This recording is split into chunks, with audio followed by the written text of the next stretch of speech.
Hello दोस्तों, आसान राह में आपका बहुत बहुत स्वागत है। आज बात करेंगे धनतेरस के बारे में। तो धनतेरस को वैसे भी हम सब लोग सामान खरीदते ही हैं। तो इस आज हम बताएंगे इस वीडियो में कि ऐसी 12 चीज़ें आप क्या खरीदें जिनको खरीदने से हमारा जो भाग्य है 12 गुना प्रबल हो जाता है। तो चलिए बात करते हैं, वीडियो शुरू करते हैं। तो दोस्तों, धनतेरस का पर्व हर साल दिवाली के ठीक 2 दिन पहले मनाया जाता है। ये इस दिन यमराज और भगवान धन्वंतरि के साथ ही माँ लक्ष्मी और कुबेर की पूजा का महत्व है, तो पूजा की जाती है। और दोस्तों, इस बार ये धनतेरस का त्यौहार 13 नवंबर को मनाया जाएगा, क्योंकि 14 नवंबर को दीपावली है और इस बार एक दिन पहले ये मनाया जाएगा। तो पौराणिक कथाएं ये भी हैं कि समुद्र मंथन हुआ था, तो उसके दौरान जो भगवान धन्वंतरि हैं आज ही के दिन अपने हाथों में अमृत का कलश लेकर प्रकट हुए थे। और ऐसी मान्यता है दोस्तों कि धन्वंतरि भगवान विष्णु का अवतार माने जाते हैं। तो संसार में चिकित्सा विज्ञान के विस्तार और प्रसार के लिए भगवान विष्णु ने धन्वंतरि का अवतार लिया था। तो दोस्तों, इसीलिए धनतेरस का त्यौहार मनाया जाता है। और भगवान धन्वंतरि हाथ में कलश लेकर प्रकट हुए थे, इसलिए मान्यता ये भी है कि इस अवसर पर बर्तन खरीदना बहुत ही ज़्यादा शुभ होता है। और दोस्तों, इस दिन की गई खरीदारी शुभ फल प्रदान करती है। तो आइए जानते हैं वो कौन सी 12 चीज़ें हैं जो खरीदने से हमारा जो भाग्य है प्रबल होता है। तो दोस्तों, धनतेरस के दिन कुबेर की मूर्ति या तस्वीर लाकर इनकी पूजा करें और इन्हें अपने धन वाले स्थान में रखें। और नंबर 2 पे है, धनतेरस के दिन धनिया जरूर लाना चाहिए। धन का प्रतीक होती है धनिया, जो सूखी धनिया होती है वो वाली। तो इस दिन इसकी पूजा करके घर के आंगन या गमले में रखते हैं। और नंबर 3 पे है, धनतेरस के दिन गोमती चक्र काफ़ी महत्व रखते हैं, तो इस दिन गोमती चक्र भी खरीदने चाहिए और इनकी पूजा करके इन्हें आप तिजोरी में रख सकते हैं। और नंबर 4 पे है, धनतेरस के दिन 7 मुखी रुद्राक्ष की पूजा करके माँ लक्ष्मी के साथ साथ महादेव की कृपा भी बनी रहती है। दोस्तों, धनतेरस के दिन दिया जरूर लाना चाहिए। तो ये साल का यही एक दिन होता है कि जिस दिन यमराज की पूजा भी की जाती है। तो इस दिन लक्ष्मी जी के साथ साथ यमराज के नाम का भी दिया जलाया जाता है। और दोस्तों, धनतेरस के दिन आपको गणेश लक्ष्मी जी की मूर्ति खरीदनी चाहिए। तो ऐसा करने से घर में धन का आगमन रहता है और पूरे साल कभी भी धन की घर में कमी नहीं रहती है। तो और धातु का सामान जैसे सोना, चांदी या पीतल खरीदना बहुत ही ज़्यादा शुभ होता है। तो इस दिन ये सब खरीदने से पूरे साल घर में लक्ष्मी जी बनी रहती हैं, घर में बरकत रहती है। और दोस्तों, धनतेरस के दिन स्फटिक का श्रीयंत्र भी लाना चाहिए, जिससे माँ लक्ष्मी घर की ओर आकर्षित होती हैं। तो इसके बाद इस श्रीयंत्र की पूजा करके आपको उसे केसरिया रंग के कपड़े में बांधकर अपने धन स्थान पे रख देना चाहिए। इससे हमेशा आपके घर में धन बना रहेगा। और इस मौके पर नई झाड़ू को ज़रूर घर पे लाएं, क्योंकि ऐसा करने से नकारात्मक शक्तियां हैं जो घर से बाहर चली जाती हैं और लक्ष्मी जी आपके घर आ जाती हैं। और दोस्तों, कौड़ियों का भी बहुत महत्व है। तो कौड़ियाँ तो लक्ष्मी माँ को बहुत ही प्रिय हैं। तो धनतेरस को कौड़ियों की पूजा कर आपको अपने धन स्थान में रखना चाहिए, और जिससे लक्ष्मी आपके घर से कभी नहीं जाएंगी। और धनतेरस के दिन शंख जरूर लाएं अपने घर पे। तो दोस्तों, इसे दिवाली पर पूजन करने के बाद ज़रूर बजाएं, इससे आपके घर लक्ष्मी आएंगी। और दोस्तों, एक चीज़ और है कि धनतेरस के दिन नमक का बहुत ही ज़्यादा महत्व है। तो इस दिन नमक के पानी से अपने घर में पोछा लगाएं। तो पानी में थोड़ा सा नमक मिक्स कर लीजिए और उससे आप अपने घर में पोछा लगाइए, तो इससे दरिद्रता चली जाती है, ऐसा माना जाता है दोस्तों। और दोस्तों, पिछले वीडियो में मैंने आपको बताया है कि धनतेरस पूजा का शुभ मुहूर्त क्या है, तो आप उससे देख लीजिएगा। उस वीडियो का लिंक मैं दे दूँगी डिस्क्रिप्शन बॉक्स में, आप चेक कर लेना। और आज हम इस वीडियो में बताएंगे कि धनतेरस की पूजा कैसे करनी चाहिए, धनतेरस पूजा की विधि क्या है। तो इस दिन प्रभु गणेश जी की पूजा करनी चाहिए, माता लक्ष्मी की, भगवान धन्वंतरि की और कुबेर जी की पूजा करनी चाहिए। तो शाम के समय प्रदोष काल में पूजा करना शुभ माना जाता है। तो आप देखते हैं पूजन विधि क्या है। तो पूजन करने से पहले स्नान करें और साफ वस्त्र पहने। इसके बाद गंगा जल छिड़क कर उस पर पीला या फिर लाल कपड़ा बिछाएं।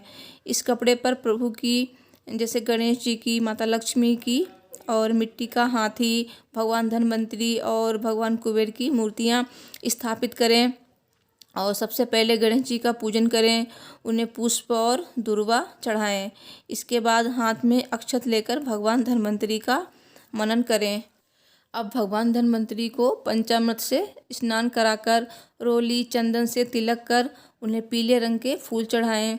फूल चढ़ाने के बाद फल और नैवेद्य भी चढ़ाएं और फिर इत्र छिड़क कर भगवान धन्वंतरी के मंत्रों का जाप कर उनके आगे तेल का दिया जलाएं। तो दोस्तों, भगवान धन्वंतरी को आप इन मंत्रों से आवाहन कर सकते हैं। तो मंत्र इस प्रकार हैं: सत्यम च येन निरतं रोगं विधूतं अन्वेषित च सविधि आरोग्यमस्य गूढ़ं निगूढ़ं औषध्यरूपं धन्वंतरि च सततं प्रणमामि नित्यं। तो दोस्तों, इस मंत्र से आप भगवान धन्वंतरी को आवाहन कर उसके बाद उनकी पूजा कर सकते हैं। अब भगवान धन्वंतरी को पीले रंग की मिठाई का भोग लगाकर माता लक्ष्मी और कुबेर जी की पूजा भी करें। तो पूजा समाप्त करने के बाद मुख्य द्वार पर आपको दोनों साइड तेल का दीपक जलाना है। तो ये काम आपको ज़रूर करना है। धनतेरस पर इन जगहों पर आपको दीपक जरूर जलाने हैं। तो धनतेरस के खास अवसर पर घर के अलावा पीपल के पेड़ के नीचे भी आप दीपक जला सकते हैं और आप अपने मुख्य दरवाजे के दोनों साइड भी दीपक जला सकते हैं। तो ऐसा करने से अकाल मृत्यु का भय समाप्त हो जाता है और धन धान्य की प्राप्ति होती है। और आपको अपने बाथरूम में भी दीपक जलाना चाहिए, क्योंकि मान्यता ये है दोस्तों, आपके घर में कहीं से भी माँ लक्ष्मी प्रवेश कर सकती हैं।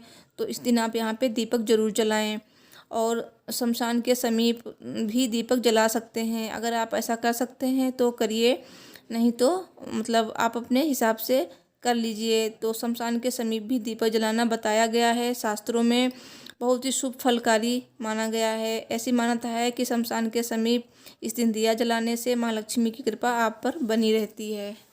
तो दोस्तों, अब जान लेते हैं कि धनतेरस की कथा क्या है, धनतेरस क्यों मनाई जाती है। तो धनतेरस की कथा इस प्रकार है, ध्यान से सुनिएगा। एक बार भगवान विष्णु ने पृथ्वी लोक पर भ्रमण करने का विचार बनाया। ये बात उन्होंने माता लक्ष्मी को बताई। तो माता लक्ष्मी ने भगवान विष्णु के साथ चलने को कहा। तब विष्णु जी ने लक्ष्मी जी से कहा कि आप मेरे साथ तभी चल सकती हो जब मेरी बात मानेंगी। लक्ष्मी जी ने विष्णु जी की को स्वीकृति दे दी। फिर वे दोनों पृथ्वी लोक पर विचरण के लिए निकल पड़े। पृथ्वी लोक पहुंचने पर विष्णु जी ने लक्ष्मी जी से कहा कि आप यहीं ठहरकर मेरी प्रतीक्षा करिए। साथ ही एक बात और ध्यान में रखने के लिए भी कहा कि जिस दिशा में वे जा रहे हैं देवी लक्ष्मी उस ओर बिल्कुल न देखें। इतना कहकर विष्णु भगवान वहाँ से चल पड़े।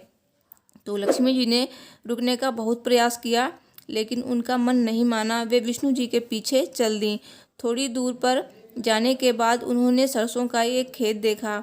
उस सरसों के खेत में जाकर माता लक्ष्मी ने फूल तोड़े और अपना श्रृंगार किया। तभी विष्णु जी की नज़र उन पर पड़ गई और उन्होंने माता लक्ष्मी को श्राप दिया कि तुमने चोरी की है, इसलिए तुम्हें 12 साल तक इस किसान की सेवा करनी होगी। तो दोस्तों, इस श्राप के बाद माता लक्ष्मी किसान के घर चली गईं। वो किसान बहुत निर्धन था।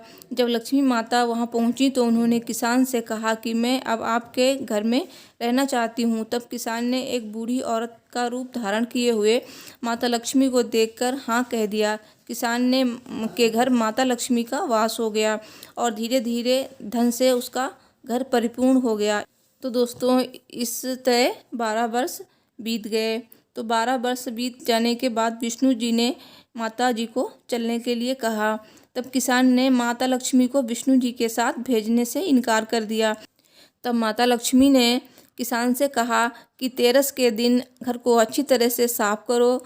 घर को साफ करने के बाद रात में घी का दीपक जलाओ और एक तांबे के कलश में रुपए और पैसे भरकर मेरी पूजा करो।